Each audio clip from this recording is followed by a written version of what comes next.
And welcome back to the Daily Dribble podcast, guys. As always, I'm your host, Nick Zammit. Here mixing things up a little bit tonight, doing a little Friday night delight, bringing the energy and enthusiasm, Mr. Lee Hancock. What's going on, Lee here? And Mr. Ro Hancock. Jeez, it's a late one, isn't it? Fellas, she's about 9:45 here, just due to certain other commitments that are going on. We've decided to change our tune. We've just had a nice dinner, full bellies. Yep. I'll say. Celebrating your other brother. Yes. Tom's Shout birthday. out, So Tom. big shout out to Tom for the big 30-0. 3-0, should I say. Not 300, Nick. Come Oh, on. yes. We are fit and firing tonight. Guys, we are stoked to be back after last week's hiatus. We are feeling refreshed, reinvigorated, and looking forward to tackling the last few weeks before playoff basketball finally starts. Yep. Lads, how is it? You can feel it. It's just around the corner, isn't it? Well, the contenders have separated themselves from the pretenders. In saying that, there's such a big logjam in some of these, particularly in the Eastern Conference. Yep. Goodness me. Yep. Any which team could finish, some of the 7th to 6th place teams could finish, How top fun 4. is it, though? Yeah, it's So great. fun. So unpredictable, but no, loving it. This year, Loving it? Nothing's set in stone this year, and I'm talking about with the East, with the West, with all the awards. No defensive player of the year. No, we don't know who's going to be MVP for sure. So there's a lot. We'll see, but there's a lot in the air which I'm excited for. Builds anticipation. It certainly does, guys. So speaking of that, we are, over the coming weeks and probably the next month or two, a lot of the focus is going to be on these playoffs teams. Mm-hmm. That being said, today we're going to rip through some odds and ends. We'll discuss the week that was later on in the show, but today we're going to kind of almost focus on a little bit more about the teams that aren't contending. Yes. The teams down the bottom of the conference, we're each going to kind of put forth a way in which we think, like one move or one, it can be within a trade, coaching, front office, whatever the case may be, one way that they can improve and get themselves to the next level. So we're looking forward to speaking about that very shortly. Before we do, though, guys, a big shout out to the Spotlight Sports Network and Liam McGrath at the cover. Just quickly, for the Spotlight Sports Network, incredible platform for up-and-coming sporting podcast creators and, sporting enthusiasts to kind of share their passion for whether it's the NHL, the NBA, the MLB, really a one-stop shop for everything sporting podcasts. And just shout out to Liam McGrath. I jumped on his podcast last night, Give Me Liam, had an absolute what are we, Friday? It is Friday. Yeah, I keep thinking it's Saturday with our normal podcast, but jumped on with him last night to talk everything NBA and a bit of NBL there. Had an absolute blast. We're going to get him on our show in probably the next couple of weeks or so. Tee something up there. So looking forward to that. Big shout out, mate. Appreciate everything you're doing there. Once again with the cover, another Australian-based platform for up-and-coming sporting podcasts, writers, enthusiasts to really express themselves and get themselves to the next level. So we appreciate everything those two are doing. Now, Nick, you have had more features than DJ Khaled over the last few weeks. Goodness me, he's been on. Well, you've been on 2 other pods, but been on a couple here. But I tell you I've what, seen your face everywhere, and I'm sick of it. You're sick of it now, mate. This guy networks. I tell you what, the bags under the eyes are starting to show. It's flew in on the red eye last night, so I'm a bit dusty today. No, but, hard work pays off. I love to see it's good. It's good. Also, for ourselves, a little bit of self-promotion here, guys, because we have been away for a week. Just want to reiterate a big thank you for all the continued support. All of our socials are booming at the minute. Facebook, Instagram, Twitter, TikTok, YouTube. Follow us on there. Subscribe, like, comment, do all that great stuff. Yep. We certainly appreciate it. We do. Onwards and upwards for the boys here. Yep. So good stuff. Let's go odds and ends, guys. Get into it. Here's a question I'm going to pose to you. We had a couple of big returns during the week. Draymond Green and Brook Lopez. Huge. I want you guys to answer. Which one do you think's the bigger inclusion? That's a tough one. Mate, we asked the hard-hitting questions here. It's not for me. I think it's Draymond Green without a doubt. I think we've talked about it. We had that discussion at our last podcast, Dennis Rodman or Draymond Green more impactful.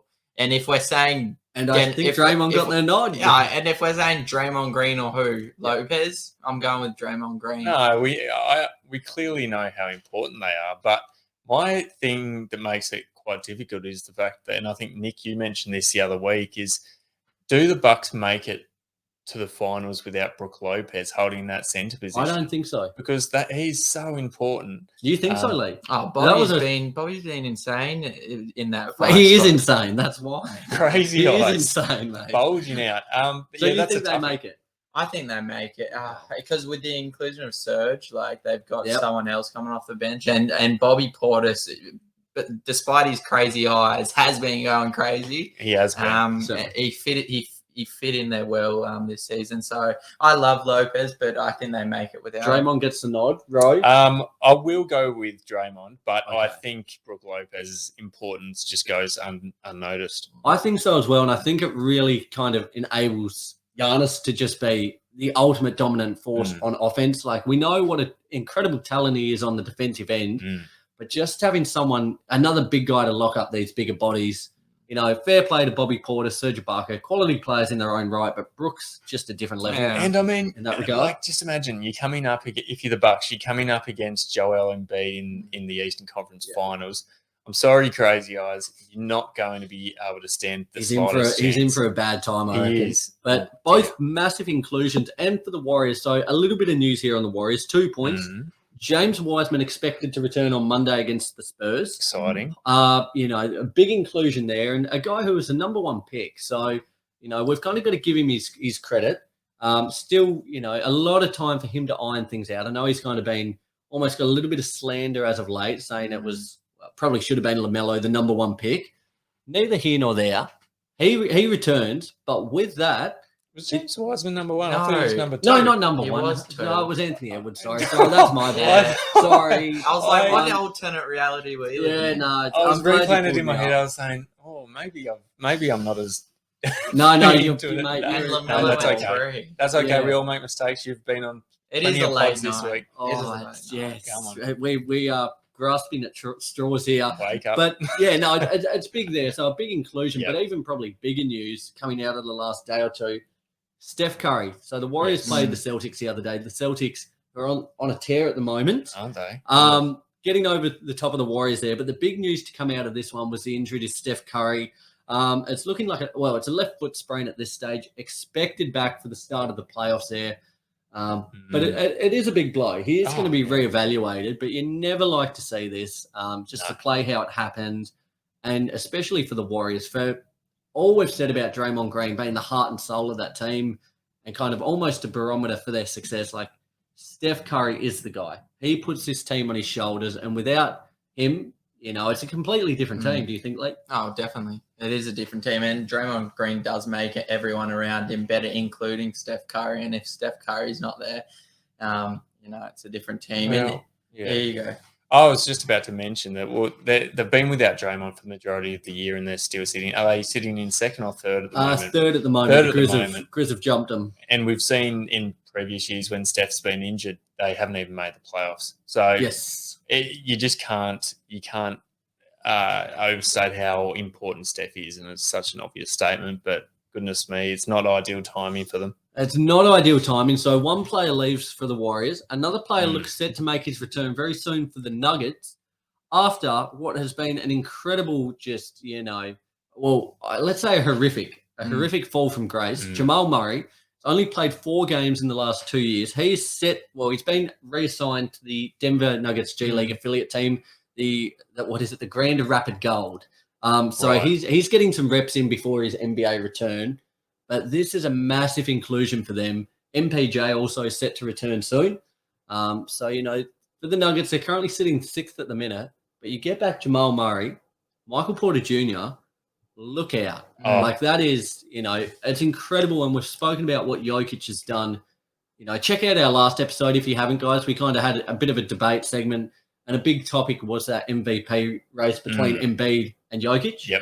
But if Jokic can get back his 2 best running mates, then look out. The Nuggets are going to be a tough out. Oh, absolutely. Like, even with Joker, they're a formidable team. But in your opinion, do you think with these 2 on their way back, do you reckon they're true contenders? Do you think they're at least Western Conference contenders or are capable of it? Are they on minutes restriction? I guess they will be absolutely. Yeah. I think obviously Jamal Murray is the biggest inclusion out of this. This from me. I've kind of lost hope in MPJ. You've given up. I almost have. I'm just sick of hearing about how high his potential has been. He hasn't reached it at all so far. But with Jamal Murray coming back in, Do you think that's because he hasn't been on the court though as well? no, because even when he was on the court, he was. I remember it was almost like a fantasy bust. Whoever got him in fantasy, but because he was being touted as like the league's hottest star, wasn't he? Yeah, and he's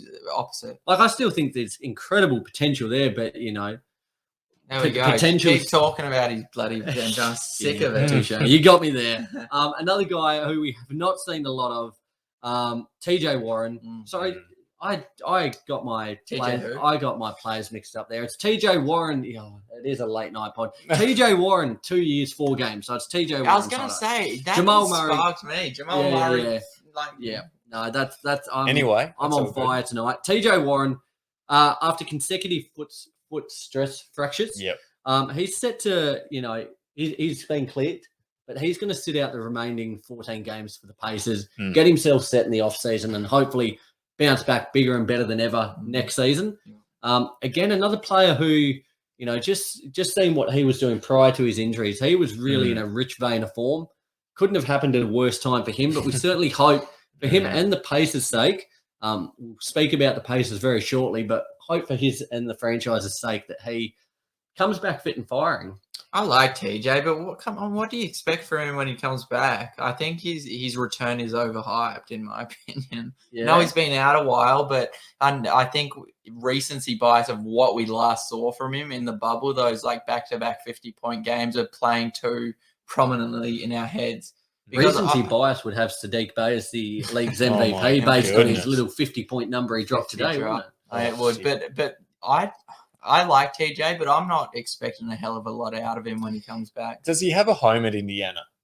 Because particularly since he's got injured, he's been a guy who, even though he hasn't been out in the court, he's sort of been in rumours of being traded, along with Sabonis, who ended up going. I don't envisage TJ Warren as a Pacer long term, and I think he could be on the way out. That point you made long term, I think, is the key part. I see a world in which they look to keep him short term and just kind of reestablish his trade value. Yep. I don't see him a part of their future plans long term, as you just alluded to, Ro. But I reckon if they can kind of reestablish a little bit of value in him, and that's a trade chip that, teams would be after. Probably not to the value that he was prior to his injury.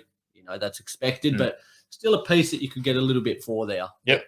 Guys, I've got a bit of trivia for you. Okay. Well, not trivia. I'm going to see what you guys think.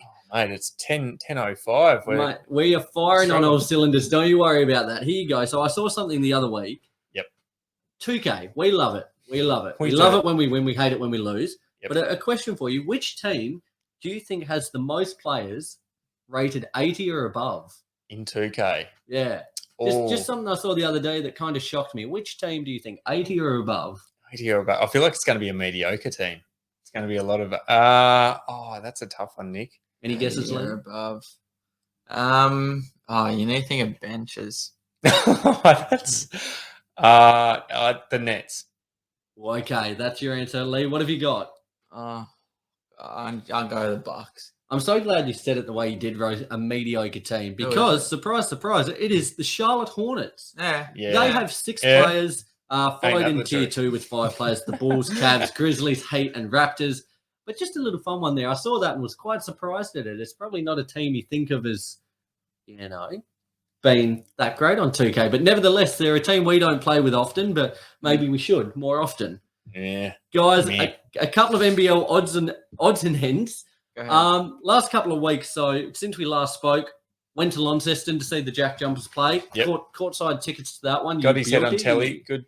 Yeah, good stuff. The old finger point there was running hot. You knew where the cameras were, didn't you, Nick? Always, mate. Always know where the cameras are. Went the other day to see the Jack Jumpers down here in Hobart. Yep. Beat the Illawarra Hawks 81-77. Riding a 3-game win streak at the moment, the team. We are coming into the last month or so of the regular season. The Jack Jumpers, in their inaugural season, they are right in and around the mix. They're currently 6th. They've got a big game tomorrow, once again playing the Illawarra Hawks up in Launceston. A massive game in terms of the finals conversation. At the moment, it looks like Melbourne United, the Perth Wildcats, they're locks. You've got 2 positions remaining between the Sydney Kings, who are not quite a lock, but they're probably the favourite for the third spot. Then you've got the Southeast Melbourne Phoenix, Illawarra Hawks, and the Jack Jumpers fighting it out. So a big next couple of weeks coming up. We've had the wood over Illawarra this year. We have. That's a winnable game. I did see news possibly that I think Josh Magette, our star, won't be playing.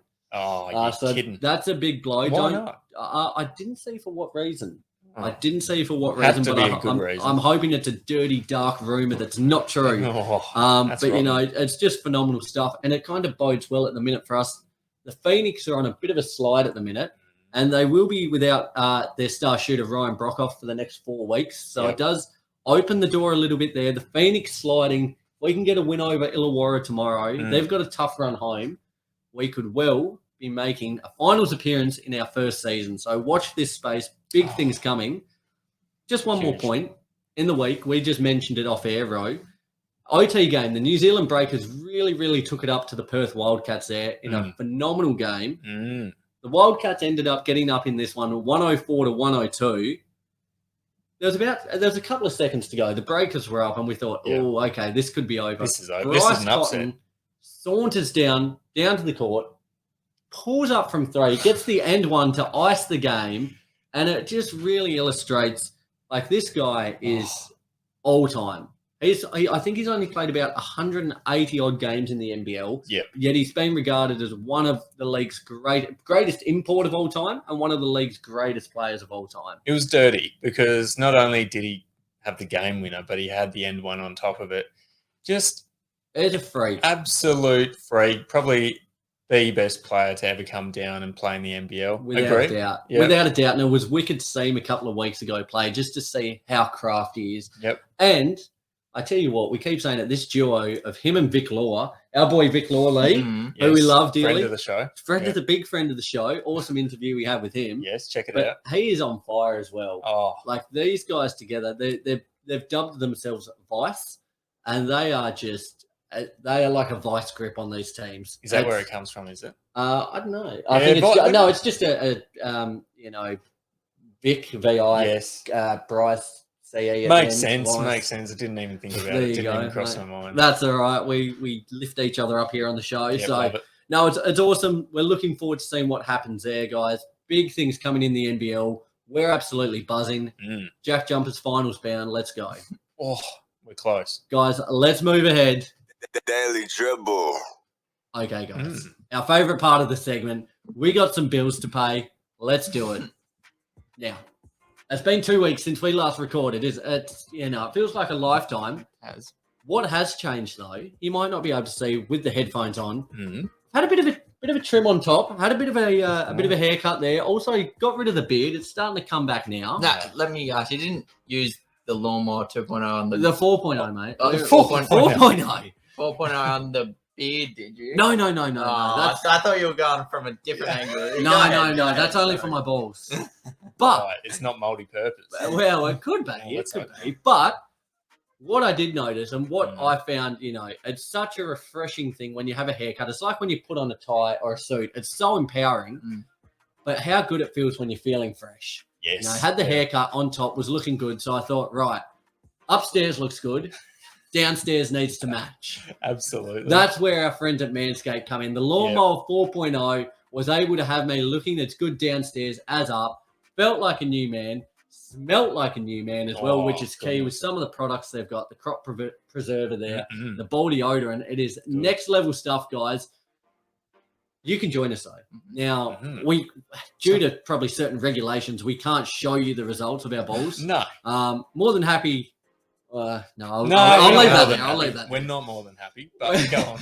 But the results speak for themselves. Honestly, it's the fittest and freshest I've ever felt downstairs. And you can join us too with our code Dribble20 at manscaped.com.au. The link right there, link in our bio. Jump on board and you use that code, guys, because honestly, 20% off. You get 20% off and free delivery. Yes. What more could you want? Do you get a better deal than that? I don't think so. We say it every week, but free delivery. I tell you what, it's a massive selling point. Real quick, balls fresh? Always, but particularly of recent times Yes. with a bit of help from Manscaped, that's for sure. Balls smelling good. When are they not? Oh, goodness me. Guys, we are 3 from 3 here. The Daily Dribble team. We are feeling fit and fresh. As we said, use that link in our bio. Dribble20, 20% off and free delivery. And your balls can look and smell as fresh as ours do. Lovely. Thank you, Manscaped. As we fade the background music down, we love it. There it We is, love it. Manscaped. I tell you what, I love it. I love it. I can Fantastic just, stuff. sorry, just quickly, No, Nick, please. I can just imagine you feeling yourself the other day. Just Or what, literally or no, figuratively? get your mind out of the gutter. I know it's late, but I can just imagine the mirror. You've just No, had it a was, shave, yeah. just had the old trim, and then you get the Manscaped gear out, and you're thinking, "Oh God, it can't get much better than this, can it?" Can I be honest with you guys? Because I Yep. think we're all kind of the same. We hate it and we regret it when we have a shave, don't we? Because I looked like a little bitch the other day, and I didn't get too many positive comments about the full shave. You Did seem you to get one? Did you No, get one? actually I did. Old Mumsy there. Was That's just like I forgot there was a face under there. So. Oh, no, I love that. I love the positive comments, but But I we're the thought you had- same, aren't we? Like we like having a bit of growth, don't we? If I could say it if I shaved my muzz, but I shave here on the regular. Yeah. thought Keep the you- muzz thought you had the baby filter on. In all honesty, Oh, it was come on. unbelievable. Oh, I thought you meant me. Yeah, Nick. You're a bit of a grizzly bear, though, aren't you, bro? You like having a bit of scruff. Oh, mate, have you seen me without a beard? Yeah, I have. Not for It about doesn't 4 happen years. very often. Well, I tell you what, we're getting older and older by the day. Yeah. It's certainly, we're getting to that point where we need to almost Benjamin Button it and shave just to Oh, make ourselves feel a little bit better at night. I think so, but oh dear, There we go. Not good. But anyway, moving on. Sorry. Moving on. The Daily Dribble. Guys, fun having a soundboard. We love the transitions. It's awesome stuff. The Daily Dribble. Just for extra emphasis because it's that much fun. Oh, God. Guys, as we said, moves to make, we're going to call this segment, moves to make for all the teams that are kind of faltering at the minute. Their eyes start to look ahead to next season. We've got the bottom 3 teams from the Eastern Conference and the Western Conference. We're each going to suggest one move they can make to help get themselves back into a respectable position, start climbing the standings once again and become relevant. Yeah, I want to premise we're not saying this move is going to bring these teams to the No. finals. It's bringing them to God, that no. next step. I Right? tell you what, if you've got a good enough move, though, look Oh, out. jeez. Guys, we would love to hear. Hit us up on our socials. As we keep saying, we love hearing from you guys out there. You really do make the show. So engage with us, interact with us, and let us know what you think of our suggestions here. And if you have any of your own, we would love to hear them, would we not? Oh, Yeah, absolutely. Absolutely. Love a bit To of make- input. Making sure the fellas are on their toes here. Yes, good. Guys. Thank you. Ro, while you're on fire, mate, let's start with the Western Conference. We'll start from 13 and go through to 15. So we'll start with the Sacramento Kings. What is your move to make? Look, that started depressingly. mate, when this was the one, the Sacramento were the one when I was looking into this and having to think about it. They were the one which were frustrating me the most because we look at them, and I would say over the past decade, and probably more, they have been the team who have been a picture of mediocrity, haven't impressed. Now, let me just give you a stat, and then I'll tell you how I think We we're love turning stats. it Put around. stats out. So, since the 05-06 season, Mm. that was the last time, that they had finished inside the 8. Now, just bear with me. There's going to be some numbers here, but it's leading somewhere. So, since that year, they've finished 11th, 11th, 15th, 14th, 14th, 14th, 13th, 13th, 13th, 10, 12, 12, 9, 12, 12, sitting 13th this year. So 9th was the highest they got. So who did they have in 2006? 2006, I think that would have been like Mike Bibby, potentially. I'm not sure. This is a real good deep reach we've got here. Deep tonight. reach. This is good. Now, we're getting into it. If I'm the Kings, Yes. I am committing as hard as any other team to a rebuild. Now, if that means getting rid of De'Aaron Fox, which in all honesty, I thought they would have done that at the trade period. Been good as of late, will He I has say. been He's good. been putting up some buckets. I don't disagree with that as well. He's been good, but is he the guy who will lead them out of the darkness? I don't think so. And I think the evidence is there. There you go. Here's a little Batman quote for you. Okay, and give just it to a us. life quote, isn't it? The night is darkest just before the dawn. Yep. No, Their it's stone dark, their it's stone night- dark. Their night is just a forever. It's forever dark. Like you would have thought 5 years ago, right? We're at the the end of the tunnel Yep. now, but it's just kept going and going. And I'll give you another quote. Good. Batman quote. You think darkness is your ally. De'Aaron Fox is molded by it, and he's not coming out of it anytime soon. I literally last night watched that Bane fight scene. That is like one of my favorite scenes of all time. Great scene. Back to it. So rebuild is your huge rebuild. Get rid of De'Aaron Fox. Get rid of Sabbath. Get rid of Sab. Well, you've just got him. I reckon you get rid of Harrison Barnes. Don't see him as a long-term prospect for that team. We all know they should have kept Halliburton, but they've for some reason persisted with some of these other guys who probably should have headed off. So I think if they don't commit to a full rebuild, they will be sitting around this spot for the foreseeable future. And you can't argue with that given their track record. Look at that track record. It's unbelievable. So many bad finishes. So full rebuild, Sacramento Kings do something. Okay, Lee, what have you got for me, buddy? The main thing that stands out to me with the Sac Kings is their lack of defense. I think for a long time they've been lacking on defense. Like Rose said, we saw them pick up the Sabbath over the trade deadline break. Yep. As good of a player as he is offensively, he doesn't scream anything defensively. Yep. So my main thing that could change their little roster up a bit would be to get a player that would promote some defense. But to start even before that, and this is the first step to my little process, get rid of Alvin Gentry. I don't know why you got him. He's an all right coach, but he doesn't scream defense either. He's an offensive coach. So get a coach in that will, teach you some defense. That's where I'm at. Well, I won't muck around because mine's the exact same point. They need a new coach. Alvin Gentry is not the guy. You look at their defensive statistics, like they are just abysmal. They very, very rarely do you see them play a game in which they concede less than 110 points. Yeah. And, for as good as Fox has been lately on the offensive end, Sabonis, they're turning every game into a track meet, and they don't quite have the the caliber to get them, I guess, into games when teams are putting up $110 and then more. So for me, that's the big point. Gentry is not the guy. Even after Walton left, you thought, okay, it can't really get much worse on that defensive side of things, but it pretty well has. Yeah. So they need to find a coach, create, I guess mine is like it's one, but finding a coach and creating an identity because they've got nothing at the minute. So they're just a team, as you said, a word we love, mediocrity. They are the epitome of that. They are. They've got a lot of work to do. One move isn't going to help them, but, I think coach, defense, and just rebuild. Just rebuild in general. And mine was rebuild around the whole franchise in general because you almost get the feeling that they went with Alvin Gentry because he was a name who's been... We went interim coach to begin with, and then he did kind of got the gig. You almost feel like just giving it to a newcomer. Like it just...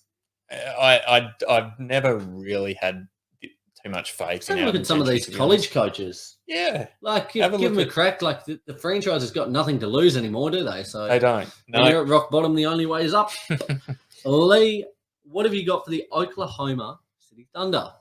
What all I've written down, because I think pretty much right now they're on a good track. Yeah. They're on a good track. And that's probably one of the few teams we've got here who are, they've got the things in place to go. In saying that, though, I have written down here that they need to find their star-studded player within the next 2 years out of the draft, that is. I think Giddey's a great role player, but he's no star. So you mean they need a star? Yeah. So you don't think Shea's it? He might be. I don't think he's that number one star for the OKC Thunder right now, no. Okay. So I wanted to hear what you guys thought on that. But I think they're in a really good position. For me, my move for them to make, and that could come via the draft or a trade, I think they need to find a really capable center, someone that can gel well with SGA and Giddey, because they're the core. They are part of it. They're going to be here moving forward. Shea's, secured the bag, likes being that number one guy at the minute, so I don't think he's going anywhere. Giddey's flourishing there. Giddy up. Yep. You've got options though with that for the center. You can cull some draft picks because they've just got an absurd amount to get a center, put a package together, or you can hope to strike one via via the draft. You know, all the talk in this year's upcoming draft around Chet Holmgren could be a name to piece together with these young stars, bits in their timeline. But for me, I think that's the move that will kind of get them to the next step and well on their way, getting a center that is capable on both ends of the floor. Within the draft, sorry, or is that either route? Yeah. I think they can go either route. Like you can use some of those picks in a daughter or whatever in a trade package. If you're thinking, try and strike in the draft. If you're thinking of an existing center, do any really spring to mind that you would go, oh yeah, that might be the one that they'd go after? I think it's just all dependent on when they're gonna actually make the push, because there's no point right now, I'd say, getting a formidable center. Yeah, I think not like you don't go out and get a 28, 29-year-old star center. I think a really good center at like a 23. You know who would be perfect? Jared Allen. Oh, Jazz. Young. He's not leaving. He's not leaving, but that would be perfect. In an ideal world. In a fantasy world, which we're all trying to live in. But, yes. I think that's their next step there. I like that. So the Oklahoma City Thunder, they're the youngest team in the league on average at the moment. Are they? Yep. Youngest team at the moment on average. Over the Grizz. Over the Grizz, There you go. That's a fun one. Unless a couple of their players have just gone magically aged quicker than I don't know. If I'm the Oklahoma City Thunder, I love what they're doing. I love their young core, and I think they've got such a promising future. What I would do is I would be headhunting at least one or maybe two mature seasoned heads to add to the existing core that they've got already. Now, I'm not saying they necessarily need to start. I'm just saying add some of these guys to your lineup because at the moment they've only got... Yeah, who's their oldest player? They've got... Mike Muscala. The only guys they've got over the age of 24 are Derek Favors, Mike Muscala, and Kenrick Williams. Who's Kenrick? Now, who's who of names there? Exactly right. So... the name that's popped out to me, and I don't know how likely this is. Because I've got a name in my head I was about to ask you. Say the same one as me. Do it. I think Javale Mcgee would be an incredible player to have coming off the bench for the Oklahoma City Thunder. We've seen what he's done for the Phoenix Suns. I'm not saying he's the reason that they've dominated, but he brings such a good culture to that team, which I think would be incredibly valuable for the Oklahoma City Thunder. He's a 3-time champion, so he's bringing a winning culture, winning mentality over to a team which probably will struggle for a little while. Yeah, it's fair to say. So I think bringing a guy over like JaVale McGee, who is not going to chew much of your salary at all, but will still be a beneficial guy to have, 100%. Even if it's for a year or two. So. Yeah, I like what they're doing, really like what they're doing, but I think these guys are valuable, the guys who have the winning culture. You know the name I would have said? Yeah. Get him back there after his previous stint. Get him on a cheaper contract, though. Danilo Gallinari. Oh, God. Get him back into OKC, just someone who can come off the bench and just Euro flavour. Fire away. Fire away. I don't know how much of like a veteran leader he is, though. Would he be bringing the hype that JaVale brings? That's not the hype, but the experience, just the I know. and someone off the bench as well who can actually score. A shooter. And evidently, I would say Atlanta will be looking to offload him. So it could be a little reunion there in OKC. Guys, down to the 15th team in the West, the Houston Rockets. This one was the easiest one I think I did. What was it? What was your thing? John Wall needs to go. Okay. Yeah. John Wall needs to go. At this point, with the young talent they have, it's more about building that. Wall, that contract, when you look at the biggest and most outrageous contracts in the league, you look at Tobias Harris, Russell Westbrook, and John Wall. And the fact that, the other two are playing is a positive for them. John Wall's not. He's been wasted there, and it's quite a shame because he could still perform a role. So I think you need to offload him and probably Eric Gordon. Yeah, I don't know why you can Gordon's still both get something for them both and probably something semi-decent. Semi-valuable. And to be honest, anything would be good given they're doing nothing at the minute. It's kind of like the Ben Simmons situation. Like getting anything would be an upgrade. So That was an easy one for me. John Wall needs to go, and I'll put Eric Gordon in that as well. I'll go. Yep. I wouldn't mind seeing a bit more leadership over in Houston. And I mean, they've got a lot of big personalities over there. And I'm talking KPJ in particular. He's a big personality. But we just need someone to keep all these boys in line. I remember I just found it ridiculous. It was I don't know if it was this season or last season, but KPJ straight up left the arena and Christian Wood was refusing to sub in. Yeah, was that this season? I think it was. He's like a box of chocolates, that guy, isn't he? You never know what you're going to get with him. Shout out Forrest. But I don't think they need someone to lead them in play style. Like, they don't need a star leader, but I think they need someone to just keep these boys' heads screwed on. Yep. I agree. I agree as well. Mine's sort of along the same lines. I feel like the Rockets at the moment are a tiny bit lost, and they're suffering a bit of an identity crisis. What I mean by that is I don't think they fully know where they're going, and I don't think they know how they're going to progress going forward. So what they've done is they've recruited a heap of really talented players with quite high potential. So obviously Jalen Green, Christian Wood, Kevin Porter Jr., they're the obvious ones. But who will be the guy who leads them going forward? It's a really hard one because my mind would say Jalen Green.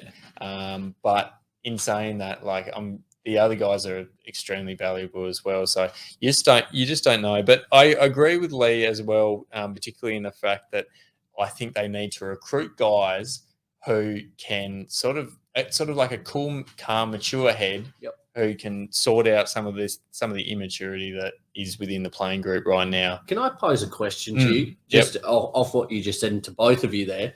Do you think the reason they're struggling, I guess, with this identity crisis so much is because they were right there with Harden and Chris Paul? They were right in the mix. They were so close to the mountaintop. They didn't get there, and then they were kind of clutching at straws with Russell Westbrook, everything of the kind that went on there, and they've just they fell flat of their potential. I think you're 100% they've been trying to stay in it longer than what they've been able to, and now they're right down the bottom, and they're just struggling to kind of come to that reality that that's where their franchise is now. Spot on. Couldn't have summed it up better myself. That's why I've sort of said that they're a bit lost at the moment, because they've lost like their guys who they thought might be the guys who bring them to their next championship. And now they're sitting in no man's land, don't know who their leader is. They've lost their leaders. So you've just got a bunch of, skilled players, but immature players at the same time, don't really know who's going to be taking them forward. So there are a few things to work on for Houston. But they've got some solutions that they could resort to for sure. Absolutely. Lee, take us away with the East, my man. The Indiana Pacers, what have you got for me? I've got a little bit of a two-parter. My first one is I think they should offload Malcolm Brogdon and get something back in exchange. Just because, like you've said, Nick, in the past, he is a very, very similar player to the newly acquired Halliburton. So you don't really need two Halliburtons. So you could get some good pieces back for Brogdon because he is valuable. That's my number one. Number two, and it's a bit of left field, and I don't know how much it would have changed, but try out a couple of more 10-day contracts because they're on a good run with that. They had Lance Stevenson who had, I think, 2 10-day contracts. He signed on a semi-long-term deal now. Same with, I think it was O'Shea Brissett last year. He had a fair few 10 days. And getting plenty of time now. Now he's getting plenty of time. It just proves that that's worked for them. And that might be a coincidence, but also it might not be. So why not run it back and try a couple more? Yeah, 100%. Test your luck. 100%. I like that. Do you want to go, Nick? Yeah, I'll go. Mine is almost kind of based on the first, I guess, month or two of next season. So I think I really still want to see this, although it's changed somewhat since Sabonis has left, but I kind of want to see this team really have a crack. Get Warren healthy, get Turner back, get everyone back with who they've got, give it the first month or two and really have a red-hot dip. See if there's potential there with this team. See what they've got. Iron out who they want to stay, who they don't. If it doesn't work, then that's it. Bang. hit the big red button and blow it up. It is over. Finito, goodbye. The end. Rebuild around Halliburton. Rebuild around the couple of other young pieces they have. Although they don't have that many young pieces there. I mean, like really young. I mean, what are they doing now then? Are they rebuilding? Are they reshaping? Well, that's it that we keep saying, and it's a word we love on this podcast so much, and we use very frequently. Mediocrity. They have been that, and I think again they're a team that's kind of hung on just because they've missed so many of these stars for such a long period of time that they've kind of been in no man's land. So for me, that's mine for the Pacers. I want to see them go for it, really have a dip their toes in the first month or two. Doesn't work, you can, tip your hat and say we tried, didn't work out, and now we go back to the bottom and reset. The last dance, you reckon? That's it. Yeah, the final swan song. Yeah, don't mind it. Don't mind it. If I'm Indiana, I'm giving the keys solely to Tyrese Halliburton going forward and building my team around him. As you were mentioning earlier, Nick, I think you almost have to do that. Now, I think they're sort of already in the process of doing that. It's been a bit of a disruptive year for them with some trades to major players, and obviously they've got some of their really key players still out as well. So I think next year they just have to fully commit to Tyrese Halliburton being the guy who will lead them going forward. Because I think, particularly after what happened with the Kings, I think with Tyrese, you have to let him know where he stands going forward. Because the Kings didn't do that, and we saw, make him feel wanted and special, don't you? Yeah, absolutely. Make him feel like he will be the face of your franchise going forward. And that'll sort of bring it. What's the word? Sort of brings out his best performances when he knows where he stands. Now, I mean, if that means, and back to Lee's point, if that means trading Malcolm Brogdon, who's been a really good servant to the Indiana Pacers, and I still think he presents really good value, then so be it. If I'm the Indiana Pacers, commit to Tyrese, build around him, recruit players who will complement him going forward, and I think they will sort of surge up the standings sooner rather than later. Absolutely. Ro, why don't you truck along, my friend, with the Detroit Pistons? Yeah, so if I'm Detroit over the off-season, I am heavily recruiting players who are likely to complement Cade Cunningham going forward. Because as good of a player as Cade Cunningham is, I don't envisage him as being a guy who can turn the franchise around off his own back. He's not a LeBron. He's not a Giannis. No, I don't think. I don't think he will be either. I think he'll be an all-star. But all-stars don't necessarily mean that you're going to lead your team to success. That's for sure. Wiggins was an all-star starter this year. If he had his own team, oh dear. Yes. I think the Pistons have the pieces, or some of the pieces, to surge back up the standings in a few years. We saw today, bloody hell, Sadiq Bey dropping a 50-piece bucket. He's been an Eastern Conference Player of the Week this season. He's dropped a 50-piece today. That was just, what's going on? Sick. Yeah. I think Cade and I think Sadiq Bey are their untouchables. Everyone else I'm putting on the trade table. Say the name. Now, Killian Hayes. He's in my who's taking him, trade package. Santa Cruz G League. But they've got names. They've got valuable names who they could put in packages. Now, I'm thinking like Jeremy Grant, Kelly Olynyk, Isaiah Stewart. I really do like the intensity that he brings, and I do like the passion that he brings. But if trading him in a package means getting back another really solid piece that can complement Cade and Sadiq Bey, I'm doing that. And now that you've got Bagley as well, who's kind of flourishing, he's not become almost made redundant, but it's taken a bit of the kind of emphasis away of what he was doing. Absolutely, it has. Look, I'm putting all my chips in the basket if I'm Detroit Pistons, and I'm going after someone who is likely to sort of keep Cade at the Pistons and help complement him going forward.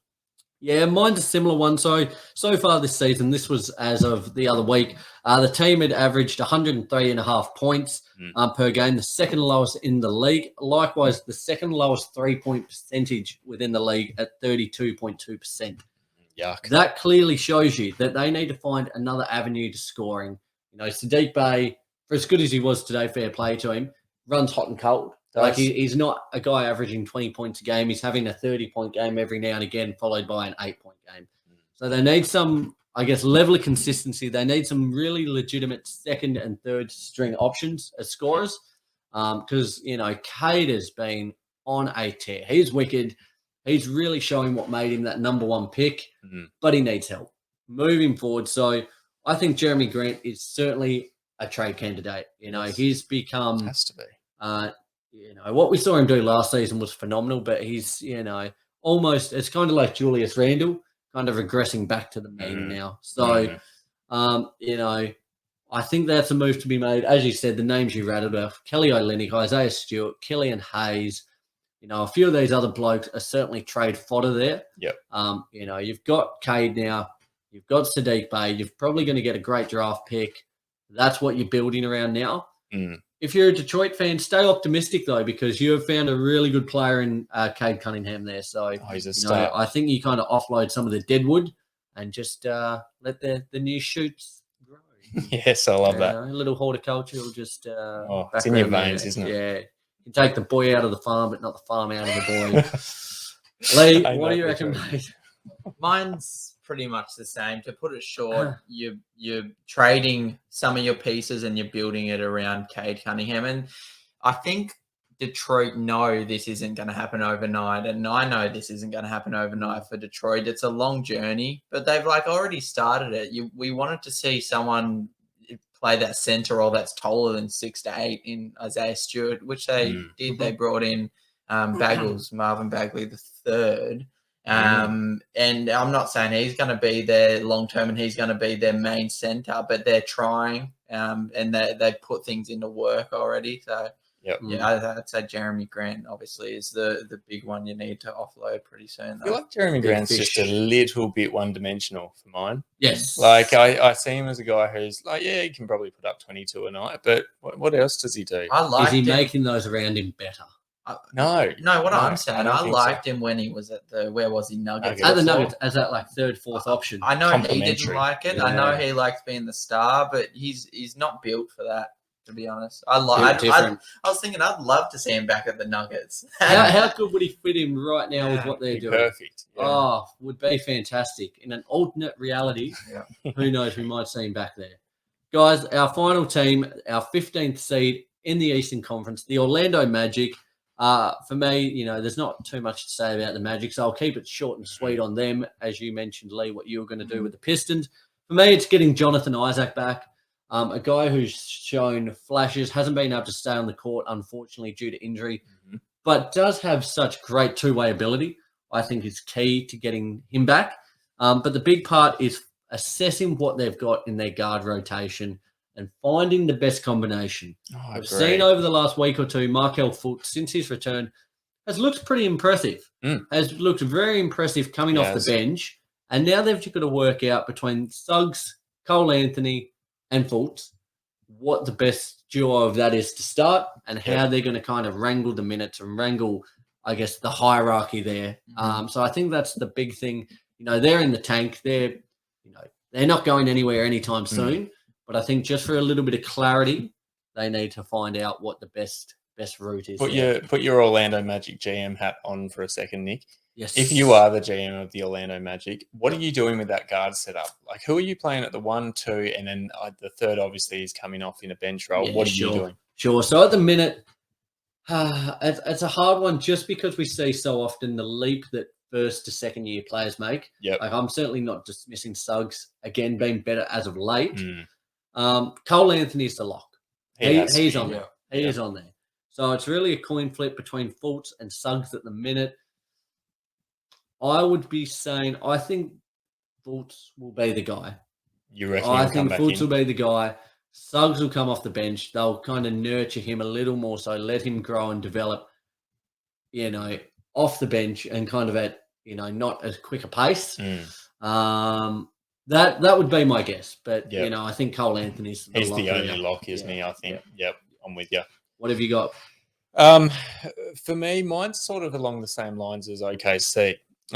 Because in terms of their core group of guys, I'm actually quite happy with it, and I'm quite happy with their young group of players. And I think they have think they have the potential to be formidable over the next few years, but they do need to take a few steps. And one of the steps is recruiting some guys who bring a winning culture to that franchise. Because you think of these guys so far, Cole Anthony, Wagner, who's obviously still a rookie, Mo Bamba, Wendell Carter Jr., guys who haven't experienced what it's like to play on a winning team. When you think of the Orlando Magic, I didn't do my research on this, but just thinking back on it, I reckon their last semi-decent year was when they had Dwight Howard. Well, they made the playoffs the other year where didn't they take game one off? Was it the Raptors? Yeah, so it was off a buzzer beater by Terrence Ross or something. So basically, their highest finish, with their best performance, they've reached the first round a few years ago in the playoffs and got waxed. It's just, again, mediocrity. They're a team who have just been sitting around mediocrity for a long while now. They've sort of taken the steps to rebuild, and now they're sort of sitting at as low as you can go.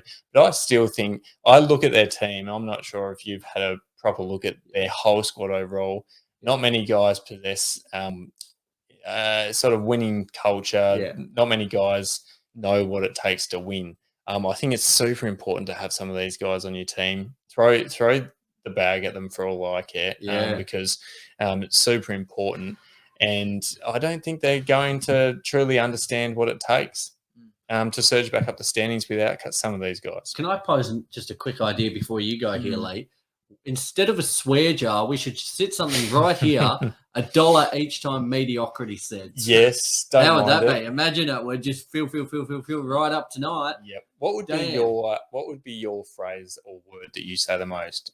I've got one for you, Nick. I've heard it that many times. I reckon the jar would be full. The amount of times that you say diamonds are made under pressure. Now, mate. Goodness me. To end a segment. I said that 4 or 5 times at work today to customers. Just about, like, I say it every single day. I'm not surprised. I love it. I say it every day. I don't know. I just work it into conversation. No, I love it. Keep being you. I do say that a lot. You got me. Lee, what have you got for the Magic? For the Magic, they're kind of like Detroit as well, where I feel like they're in the midst of a rebuild right now. Like, they're committed to it. I'd say, like, Cole Anthony's a lock, like we said. I think I'd say Mo Wagner, even though it's his first year, I'd say he's a lock as well. But everyone else is on the trade table, I'd say. But my main thing with the Orlando Magic is I want them to sell high when they have the opportunity. I want them to sell their players when their value is the young players? Not necessarily young, just like, for example, like Terrence Ross. That's the name. That's the one. They had good packages coming in for Terrence Ross, but because he was playing so well, they let it slide. And now this year he's playing mediocre. But there's other names as well. Terrence Ross. You know what would have been yours just then? I was just thinking, God awful. Oh, You should have said that. You like that one. You should have said that. I was hoping you were going to say it, and then I was going to bring it up. Do it for a laugh. But people like Terrence Ross, RJ Hampton, like Gary Harris, these are all players that they've kept because they've had a couple of great games. Yeah. I'd say sell high when you can, though. Again, very one-dimensional players, particularly Terrence Ross. Like, yes, he can score 40 on his night, but God, he brings nothing on defense. Yeah, he's just sick on defense. Like, you got to do more than that. And I know he's like their spark plug off the bench, in inverted commas, because he hasn't really been, has he? Yeah, he was last year, but he's had a bad year. But I agree with that. I think they've got so many guys who don't bring anywhere near enough. I'd trade 4 guys who are half-assed and bring in 1 guy who's fully committed. Yeah. To be honest. Yep. With you guys, we've ripped through 6 bottom feeder teams here. Not the most exciting teams within the league, but teams we think there is certainly potential for all of them in the coming years to move forward. If they listen to the team here at the Daily Dribble, big things ahead. Guys, as we said, let us hear your thoughts, where we went right, where we went wrong, what you would do differently with these teams. We love to hear it. Let's move ahead to a speed round of the week that was. The Daily Dribble. Right, going to do that in question format, lads, in a speed round. Dot point. I'm going to ask a couple of questions. You give me the answers. Okay. Is Tatum now worthy of being in the top 5 in MVP voting? No. No.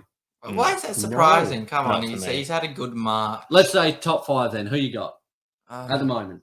Joel Embiid, Nikola Jokic, Giannis, Ja Morant, and probably like DeMar DeRozan. Yeah. Unless I'm You still got missing DeMar in someone. there? Who am I missing? Who have you got? Maybe Luka?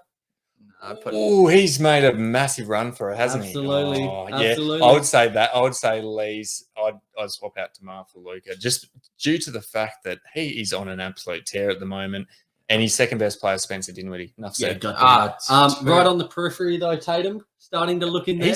He's top 10. He's not top 5. He's There about you go. 9 or 10. Right. Cade Cunningham. Will he run down Evan Mobley in the Rookie of the Year race? This year, He's making a charge. I tell you what, He's making a charge. red hot dip. Do you know why? Because Jarrett Allen is injured probably till playoffs, and Mobley is going to take that big man role all on himself. Have you seen the stats Cade's putting up though?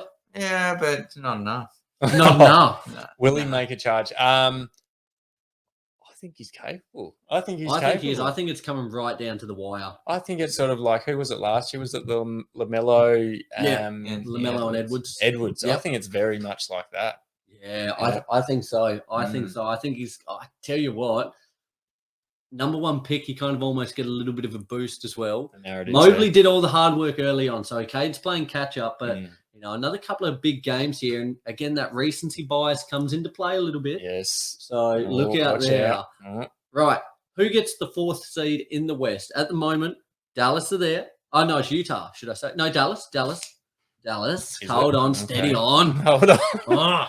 Steady on. But the Jazz and the Nuggets closing in.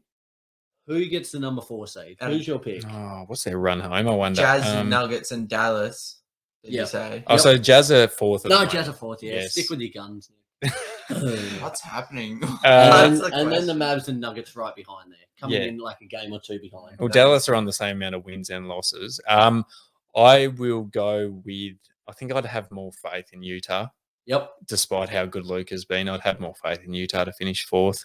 Can the Nuggets make a run if Murray and MPJ can?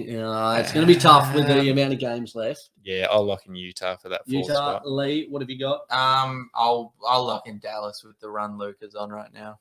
Yeah, I'll say Dallas as well because damn, he has been on fire. He started the season pretty slowly, but now to have him, arguably top 5 in MVP, doing it not single-handedly, but to a certain extent, single-handedly, it's been awesome to see. And let me say, I like Spencer Dinwiddie at Dallas. I don't mind it. Yeah. And I'm not just talking about those 2 back-to-back game winners either. I like him. Yep. Yeah, no, good. He looks confident. I do like the shit talking because I was very low on him. No, I've always liked him. To be fair, he's redeemed himself a little bit. So. And a lot of it can be situation, can't it? Sometimes you just need a clean slate, wipe the tiles, and go for gold. Last question, fellas. Yep. Best performance this week. I'll give you a few names. I might miss one or 2, but don't miss one. Kat, Kyrie, LeBron, KD, Sadiq Bey. I think Cats, to be honest.